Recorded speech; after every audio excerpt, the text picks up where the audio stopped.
have Walter here today. How are you? Hello, Vicky. Thank you for having me. You are so welcome. So what are you up to these days? Like, what are you doing? These days, I am trying to develop my freelancing career as a, voice actor or broadcaster. So these days, I do a little bit of voiceover recording for EBS, and I also do a regular spot on a KBS radio program that is in English. So it actually doesn't go out in Korea. You can download it in Korea, but it's not a radio frequency in Korea, I believe. It's mainly for overseas. Oh, so people in Korea can't actually listen to it? They can listen to it through pre-recordings or podcasting apps or going to their website as well. Oh, okay. So yeah, I've been sort of working on that. Obviously, I do YouTube as well, and I've been trying to work on that these days a little bit more. But yeah, just trying my best just to improve my career, I guess. You have a book coming out. Yeah. And I saw the cover, which is lovely, by the way. It's nice and green, very bright. Very bright, I must say. Yes. So what is this book about? What's in it? This project started maybe 2 years ago, just before the pandemic hit. So it's been an ongoing project for the last 2 years. But when I got approached to make this book, it was something that I always would like to do for my own resume and for my own career. And so I wanted to try and be a little bit different. And I mean, there are so many English conversation books out there, or expression books. What I tried to do was have a mixture of 3 different countries into one book. Wow. Because whenever I go to the bookstore, it's either like 100% American English or 100% British English. Right. But I kind of don't really like that, because English is not limited to one country. Like, Very it should true. be something that should, anyone who speaks English should be trying to communicate in every way possible. So I tried to mix, Australian, American, and British English all within that book. Obviously, I'm missing out like Canadian English or New Zealand English, but like just to keep it a bit more just the common 3 at the moment. Right.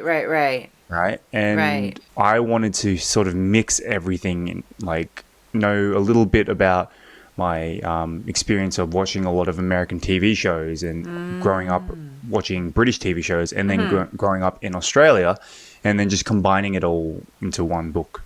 Wow. That's amazing. When is this coming out?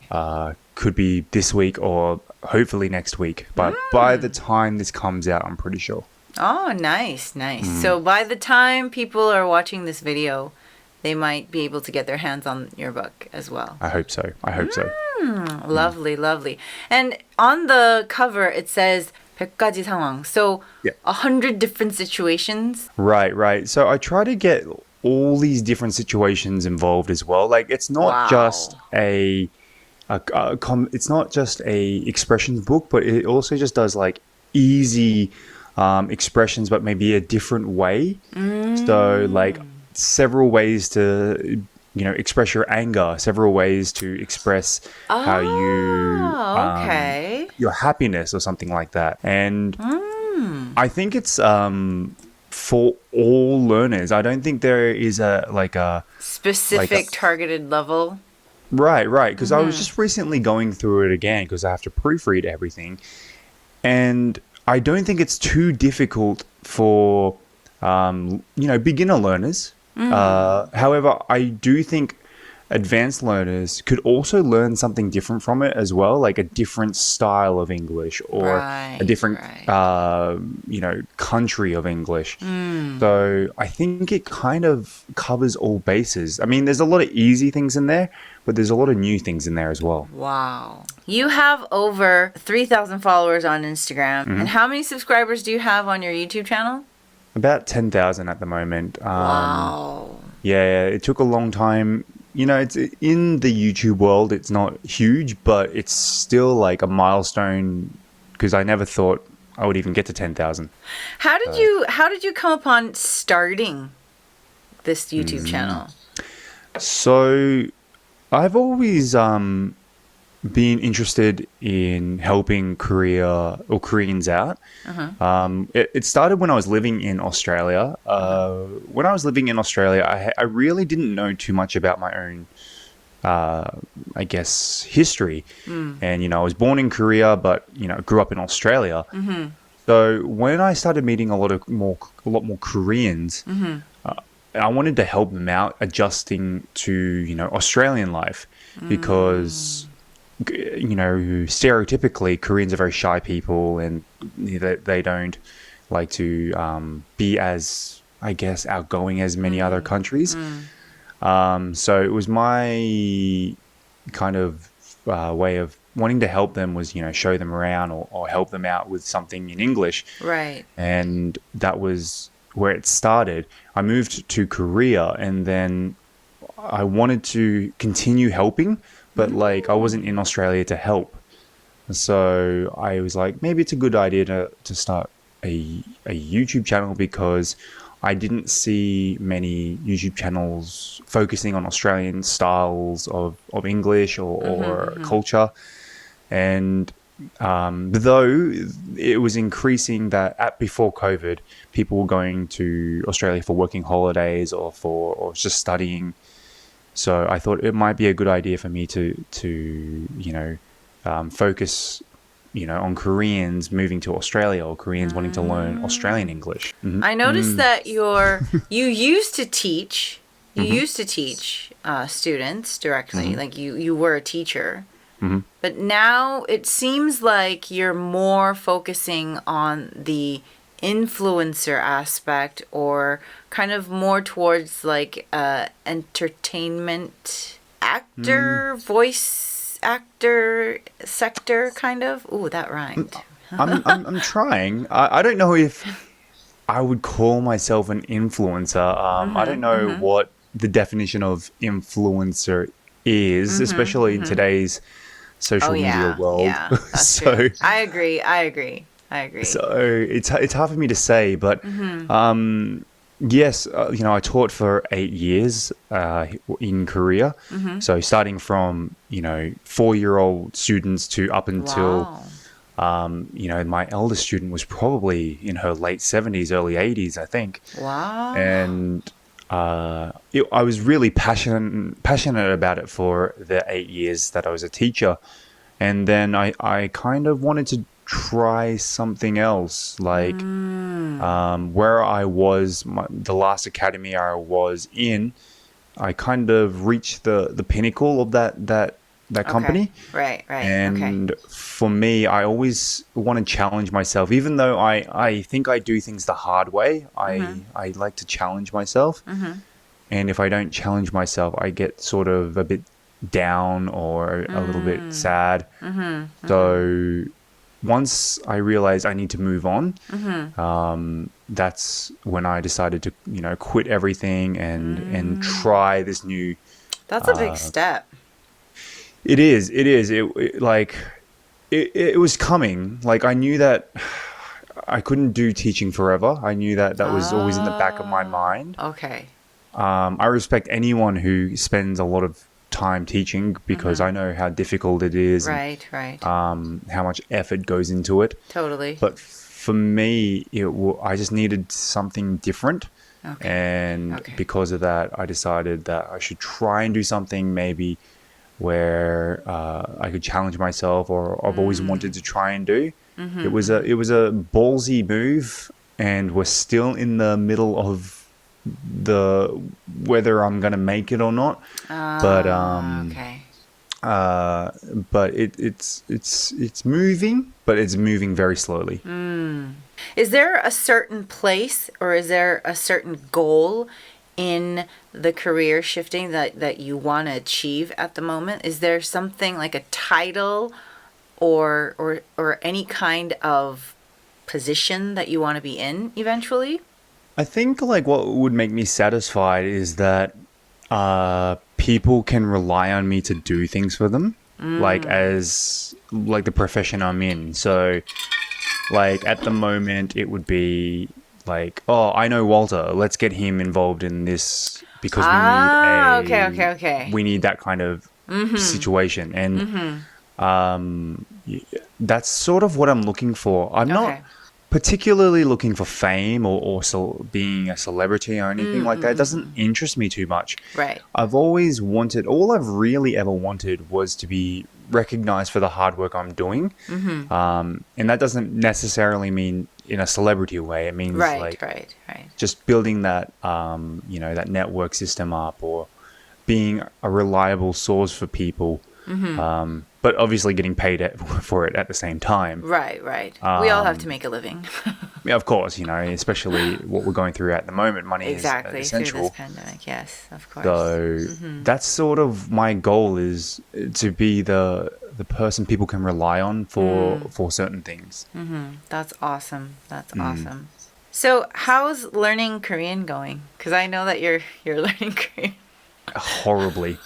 So, I actually I watched this video last night, and Korean is one of the top 5 most difficult languages to learn. Yeah. I've been there. Yeah. For me, obviously now when I was working at a Hagwon, there was a lot. This is kind of making excuses, but I felt like there was a lot less time for me to concentrate on it. And I used to work hard in Hagwon, so I didn't I know what the hours are like. Right. And so, at the end of the day, you're either too tired or like, you don't feel like it. Right. And I've always been a pretty big procrastinator anyway. And however, I'm a person that has to do something, and if I kind of don't do anything, I get stressed out. I feel lazy. I like being lazy sometimes, but if I really don't like to do it more than a couple of hours, maybe an hour or two a day. And so when I'm not working, I'm trying to practice my Korean, and I've had a lot more time to practice these days, and it is improving. But it's still a very long road left. Oh yeah. Until I feel like I'm happy. I think it took me about 3 years to feel like I was getting a grasp of it. Right. Yeah. Right. It was very difficult. It's only recently where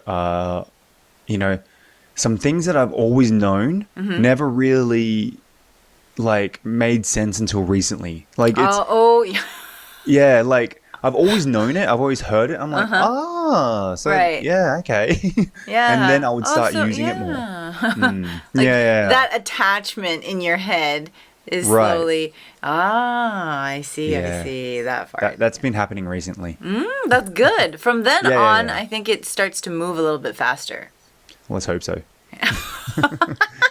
What do you like to watch on YouTube when you're just chillaxing? I think the most of the time I'm just looking at my YouTube page, right? Like the I guess the explore page right now, and it's a recurring theme. It's really strange, my taste. It's either videos about beef as in like the food, like the this is something I watch. Beef videos constantly. I don't know why. I like barbecuing beef or just cooking any kind of beef. I like watching videos from where they cut the beef to where they present the beef to where they cook the beef. Wow. Yeah, I'm obsessed with that kind of video. Like I enjoy cooking as well, so I guess that's the reason why. Okay. I also like to watch podcasts, and also I'm really into like crime because it's something I studied in university. So I've got tons of crime stuff that comes up in my feed. Yeah, just this and that. So I have these random questions that I got from a couple of people Oh, sweet. who knew that I was going to interview you. Okay. And Ma마몽키 wanted me to ask you this question. She said, Okay. 월터는 뭐 먹고 그렇게 이뻐요? Is that a question? I have no idea, but she wanted me to ask you this question. She said you have nice skin. You're very good looking. Hey, thank you. 뭘 먹고 그렇게 멋있는지 꼭 물어봐 달라고 is what she said. But So, what do you eat on a daily basis? I don't know if that's what she wanted to know, but that's interesting. Actually, that's funny that she says that because I've been recently very concerned with my skin. Like I've been getting a lot of acne on this side of my face recently, like just in the one spot. Oh, okay. And I actually Googled it just before this video to see like what my problems might be. You need to go see a dermatologist. Yeah, but you know they're not cheap. So That's true. when I was, it's really funny that people actually probably not if they see me in person, but I get a lot of comments on my skin. But to be honest with you, when I was in high school, I had terrible skin. I had like amounts of acne that needed medication. No way. Yeah. No I way.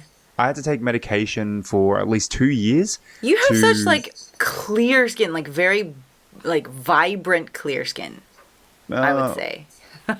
That's good because I've been trying to film videos these days and I've been pretty unhappy with the way my skin is coming out. So it's good to hear it from other people. But yeah, what do I eat? I really am a person. I've been eating better these days. Okay, all right. I don't want to say healthy, but better. But I love meat, and meat's not really good for your skin. And okay. on the weekends, I pig out. Like the weekends are my free whatever I want to eat weekend. Like Both days, Saturdays and oh, yeah, Sundays. Friday night is a weekend as well. Friday night, oh my god. Anytime I can pig out, I just love food too much. Where like I'm trying to be healthier. I'm working out a lot more these days, and I'm eating healthier. But I'm not going to stop myself from eating what I love. So that's probably the reason why I'm getting so much acne. Exercising to eat. That's my way of living too. Well, thank you so much for your time. Thank you for having this interview with me. I wish you all the best. And I hope that we can collaborate and do a lot with real connections and everything that we have on our plate. So, lastly, can you do my signature finger heart for me? For our audience. Thank you so much, Walter. We'll see you around. I will see you on Friday. And We'll talk before then. yes, we'll talk before then. Have a good night, Walter. Thank you so much. Okay, see you later. Thank you.